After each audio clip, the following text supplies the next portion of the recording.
Magandang araw sa inyong lahat at sa ating Panginoon. Ang ibabahagi ko po ngayon sa araw na to ay ang pang-apat sa 7 wika ng ating Panginoon. Makikita po yan sa Mateo 27 verse 46. Samahan niyo po akong basahin. Nang mag-aalas 3 na ng hapon, sumigaw si Jesus, Eli, Eli, lima sabachthani, nang ibig sabihin, Diyos ko, bakit mo ko pinabayaan? Yan po, no? Sabi sa Mateo verse 27 to 46. Sa mga oras na ito, siya ay napako na sa krus ng Kalbaryo. Sobrang sakit at hirap ang kanyang dinaranas.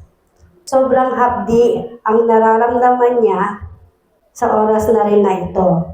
Mula doon, sa mga sugat ng kanyang natamo. At sa oras na din ngayon, ramdam niya na wala na siyang pag-asa sa buhay. Kaya naman isinigaw niya ng malakas, Diyos ko, bakit mo ako pinabayaan? Sa tingin po natin, sa panahon natin ngayon, kung ikukumpara po natin ang ating mga sarili or sitwasyon sa ating Panginoon, sa mga dinaranas niya ngayon. Sa tingin po ba natin napakadali po bang magpuri sa Diyos sa gitna ng mga pagsubok sa buhay?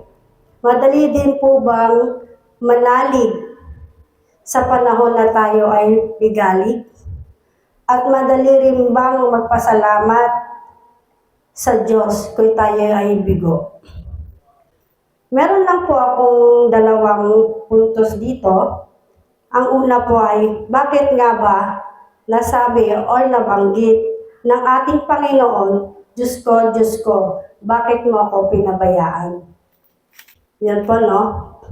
Kaya po nabanggit ni Jesus ang mga salitang ito sapagkat si Jesus ay naging isang tao.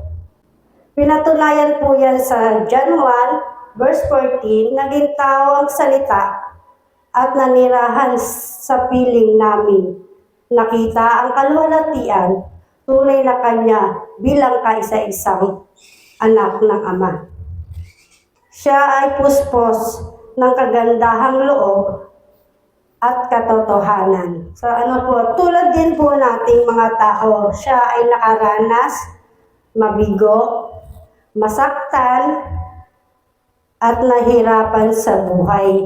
Nakaranas po siya ng tagutom at umiyak.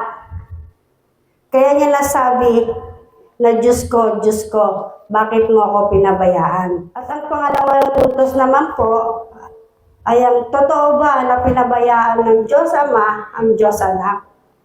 So tingin niyo po ba? Kasi nahirapan ng Diyos, di ba?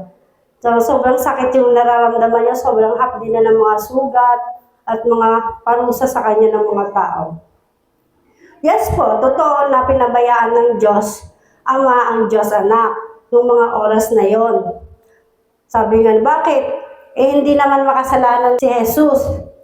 Bakit siya kailangan pabayaan ng Diyos Ama sa mga oras na ito? Bakit siya pinabayaan na mapako sa krus ng Kalbaryo? Sabi nga po sa 2 Corinthians Chapter 5, verse 21, hindi nagkasala si Kristo. Ngunit, alang-alang sa akin, siya ay tinuring makasalanan upang sa pakikipag-isa natin sa Kanya, maging matuwid tayo sa harap ng Diyos. O diba, napakadakila po, no? Binigay po ng Diyos Ama ang Diyos Anak para tayo pong mga tao ay maging matuwid sa harapan ng Diyos. Yun.